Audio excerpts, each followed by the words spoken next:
The following is an article from the Reformed Presbyterian, Volume 2, published in May 1838, entitled Persecution in Holland. The following letter by Dr. Cappadoce of Amsterdam deserves attention as giving some information respecting the causes and progress of that secession from the national church in Holland, which bids fair to become unusually interesting. It is not to be doubted that for 10 years past a real and, on the whole, a happy revolution has been going on in Holland in regard to religious matters. During that time there have been very many conversations among the laity, and here and there also among the clergy. It is true, those clergymen who, as members of the synod, exercise most influence in it, are avowed opposers of evangelical truth, and their number has of late rather increased than diminished. It is true, also, that there is a vast number of cold moralists and of orthodox preachers who have no life or spirit, and only a small number of clergy who preach Christ with zeal and in truth. Yet the number of these last is evidently on the increase, for they receive yearly accessions from the pious students. For several years the good seed and the tares grew up together, not indeed without any interruption, yet on the whole with very little disturbance.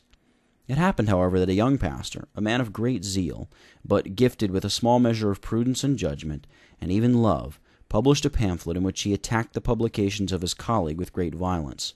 He declared himself the ardent champion, not only of sound doctrine in general, but also of all the propositions maintained by the Synod of Dort 200 years ago.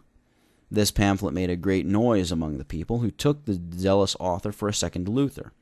The enemies of the faith also rejoiced at this controversy, as affording them, unfortunately, matter for bitter ridicule. The synod could not pass over the matter, and, as the avowed opposers of evangelical truth exercised their most influence, as already noticed, the author was suspended, until he should retract. We suffered much by this controversy.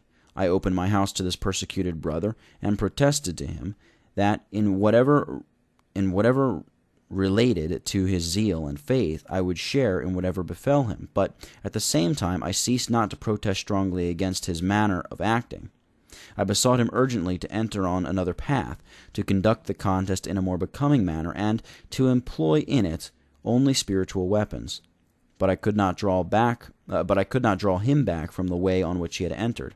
Every week he published new pamphlets full of abuse, the one always more lamentable than the other, which, nevertheless, the people still received with applause. Meanwhile, another young clergyman, stationed at the other end of Holland, thought himself called upon to visit his persecuted friend. He had for some years preached the gospel without any interruption, with much zeal and truth, and had been blessed in the whole vicinity. This clergyman now came to the village where his suspended friend was surrounded by the most zealous, or, I should rather say, most fiery people of the country. They soon determined that this newcomer should preach the following Friday. They asked the officiating clergyman to give up his pulpit for him. This was refused, but the young stranger persisted in his purpose, and before a numerous audience preached a discourse devoted to the object of stirring up their indignation against the incumbent. Before he left the pulpit, he intimated that he would preach again the next Sabbath. On Sabbath, a vast assemblage collected at the church doors, but police officers were there too, who cleared the way for the regular clergyman. The friends of both came forward at the same time, and, in the crowd, the incumbent was so pressed that he had to retire. The suspended preacher now took his station on a bank, the police having barred the access to the pulpit, and addressed the assemblage, who dispersed in much confusion. At midday it began anew.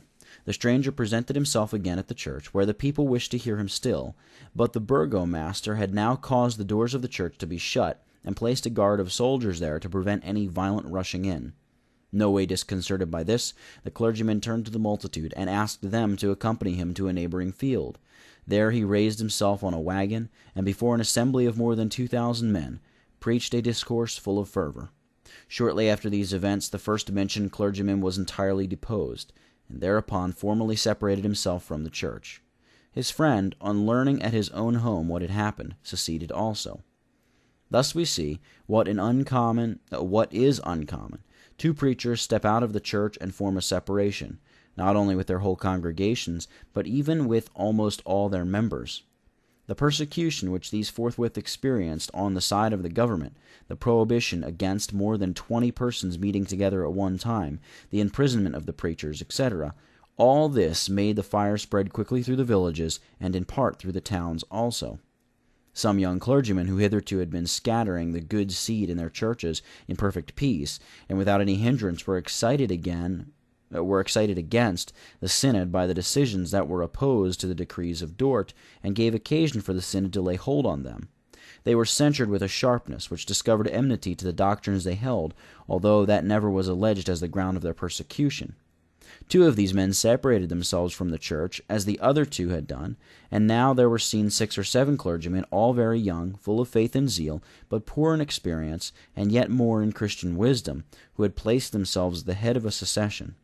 Almost as often as they appeared before the courts, where they were nearly certain to be condemned, the number of their followers increased, though still it consists, with few exceptions, even till now, of people from the lower ranks. During the progress of these events, the controversy arose that whereas the preachers say that they are persecuted for their adherence to the gospel, the government appeals to the fact that it lays no hindrance in the way of their preaching the pure gospel, but keeps fast by the church government introduced according to law more than 20 years ago. To this the separatist preachers reply, "We cannot conscientiously submit to this establishment, since it assails the freedom of the church and contradicts the Synod of Dort." It may from this be easily seen how difficult and unpleasant was the position of a great number of brethren who, occupying for the most part pleasant situations, had quietly rejoiced when they saw the slow but real progress of the work of God. They had before this pointed out the abuses of the synod, had declared the duty of preachers and believers to increase in faith and zeal, had perceived with adoring thankfulness that during the last 10 years the work had gained ground, and unbelief suffered many defeats, so that they had cherished the hope of seeing our church revive with more freshness and power than ever. They freely acknowledged the abuse of the ecclesiastical government, but when they saw that the great and deepest evil, false doctrine, was gradually diminishing, and the Spirit of God gaining illustrious victories over unbelief, they had great hope in the Lord. Although they were connected with many dear, zealous brethren in the lower ranks, and maintained with them a brotherly communion, yet they did not think themselves called to join with these in regard to the separation, a separation in which so much of strange fire and of inconsiderate, though not fleshly zeal has intermingled. The position is a difficult one. On the one hand, the opponents of truth are sufficiently acquainted with us to know that we are not in harmony with them. On the other hand, the brethren who have separated regard us as cold and unfaithful because we do not follow them and come out of the church which they call Babylon.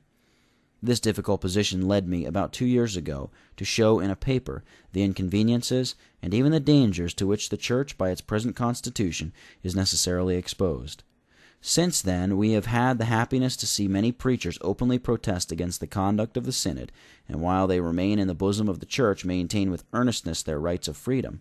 Still the church does use most unworthy means, oppressing the separatists, who everywhere are exerting themselves to form new associations. The synod, on its part, persists in its hostility and adherence to state policy, and we cannot yet see when or how these knots are to be untied.